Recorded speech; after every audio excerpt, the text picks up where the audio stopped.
আসসালামু আলাইকুম রহমতুল্লাহ। সুপ্রিয় দর্শক মণ্ডলী, আশা করি মহান আল্লাহ রব্বুল আলমিনের অশেষ মেহেরবানি ও দয়ায় আপনারা সবাই ভালো আছেন। প্রিয় দর্শক, আজকের এই ভিডিওতে জানাবো আমরা যেসব ভুল নামাজের মধ্যে করে থাকি। নামাজে শুধু ফরজ ও ওয়াজিব আদায় করে যথেষ্ট নয়, বরং মনোযোগ, একনিষ্ঠতা ও ধীর স্থিরতা সব কিছুই প্রয়োজন। ফলে অমনোযোগিতা ও নিষ্ঠার অভাবে কখনো নিজের অজান্তেই মুসল্লিরা নামাজে ভুল করে বসে। প্রিয় দর্শক, ভিডিওটি সম্পূর্ণ দেখুন, তাহলেই জানতে পারবেন। সুন্দরভাবে নামাজ আদায়ের নির্দেশ দিয়েছেন রাসূল সাল্লাল্লাহু আলাইহি সাল্লাম। হযরত আবু হুরায়রা রাদিয়াল্লাহু তাআলা আনহু থেকে বর্ণিত, একজন সাহাবী মসজিদে এসে নামাজ আদায় করল। রাসূল সাল্লাল্লাহু আলাইহি সাল্লাম মসজিদের এক কোণায় অবস্থান করছিলেন। সাহাবী এসে তাকে সালাম দিলেন। রাসূল সাল্লাল্লাহু আলাইহি সাল্লাম তাকে বললেন, যাও, তুমি আবার নামাজ আদায় করো, কেননা তুমি যথাযথভাবে নামাজ আদায় করোনি। সাহাবী ফিরে গেলেন এবং নামাজ আদায় করলেন। অতঃপর রাসূল সাল্লাল্লাহু আলাইহি সাল্লামকে সালাম করলেন। তিনি বললেন, তোমার প্রতিও সালাম, তুমি ফিরে যাও এবং নামাজ আদায় করো, কেননা তুমি যথাযথভাবে নামাজ আদায় করোনি। তৃতীয়বার সাহাবী বললেন, আমাকে অবগত করুন। তখন রাসূল সাল্লাল্লাহু আলাইহি সাল্লাম বললেন, যখন তুমি নামাজে দাঁড়াবে তার আগে ভালোভাবে ওযু করবে, অতঃপর কিবলার দিকে ফিরবে এবং তাকবীর দেবে। কোরআনের যতটুকু তোমার কাছে সহজ মনে হয় তা পাঠ করবে। অতঃপর ধীর স্থিরভাবে রুকু করবে এবং রুকু থেকে মাথা উঠিয়ে সোজা হয়ে দাঁড়াবে।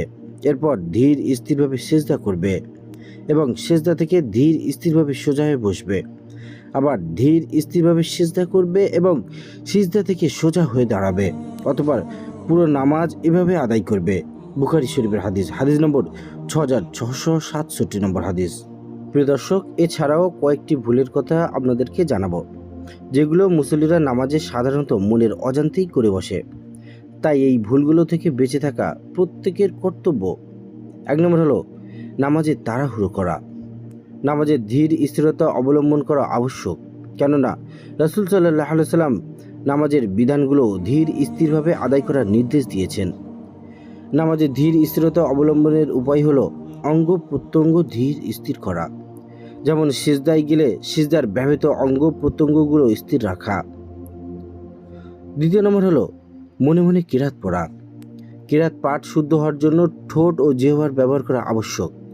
জিহ্বা ও ঠোঁট না নাড়িয়ে সম্পূর্ণ মনে মনে কিরাত পড়লে নামাজ শুদ্ধ হয় না, কেননা নামাজে কোরআন তেলাওয়াত বা পাঠ করতে বলা হয়েছে, আর তা মুখে উচ্চারণ না করলে প্রমাণিত হয় না।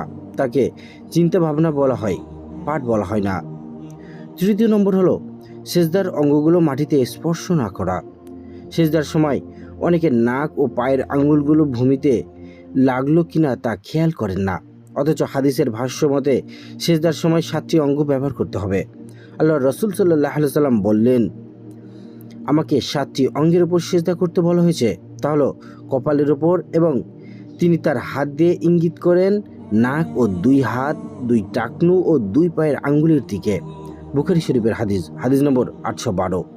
প্রখ্যাত হাদিস গ্রন্থে মুসলিম শরীফের ব্যাখ্যা গ্রন্থে ইমাম নববী রহমতুল্লাহি বলেন, কেউ যদি 7 অঙ্গের কোনো অঙ্গ সিজদার সময় ব্যবহার না করে তবে তার নামাজ শুদ্ধ হবে না।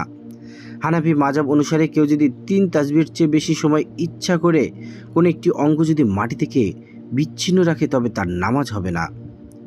4 নম্বর হলো তাকবীর না বলেই রুকুতে চলে যাওয়া। ইমামকে রুকু অবস্থায় দেখলে রাকাত ধরার জন্য বহু মানুষ একটি তাকবীর দিয়েই রুকুতে চলে যান, অথচ তার জন্য তাহরিমার তাকবীর ছাড়াও রুকুতে যাওয়ার জন্য আরও একটি তাকবীর পাঠ করা আবশ্যক ছিল। আবার অনেকে রুকুতে যেতে যেতে তাকবীরে তাহরিমা পাঠ করেন, অথচ বিশেষ অপারগতা ছাড়া তাকবীরে তাহরিমা দাঁড়িয়ে পাঠ করা আবশ্যক। 5. টাইট ও ছোট পোশাক পরে নামাজে দাঁড়ানো। বহু মুসল্লি এমন যারা অনেক বেশি আঁটু পোশাক পরে নামাজে দাঁড়ানোর কারণে ঠিকমতো সেজদা করতে পারেন না। আবার কোনো যুবক এমন গেঞ্জি ও প্যান্ট পরে নামাজে দাঁড়ান যে সেজদার সময় সতর প্রকাশ পেয়ে যায়, অথচ নামাজের সময় সুন্দরভাবে রুকু, সেজদা করা এবং সতর ঢেকে রাখা আবশ্যক। নামাজের সময় উচিত হলো সুন্দর, ঢোলা ও আরামদায়ক পোশাক পরিধান করা। পবিত্র কোরআনে মহান আল্লাহ তাআলা ইরশাদ করেন, হে আদম সন্তান, প্রত্যেক নামাজের সময় তোমরা সুন্দর পরিচ্ছদ পরিধান করো। সূরা আরাব, আয়াত নম্বর 31। মহান আল্লাহ রব্বুল আলামিন আমাদের সবাইকে যত্ন সহকারে নামাজ আদায়ের তৌফিক দান করুন। আমিন।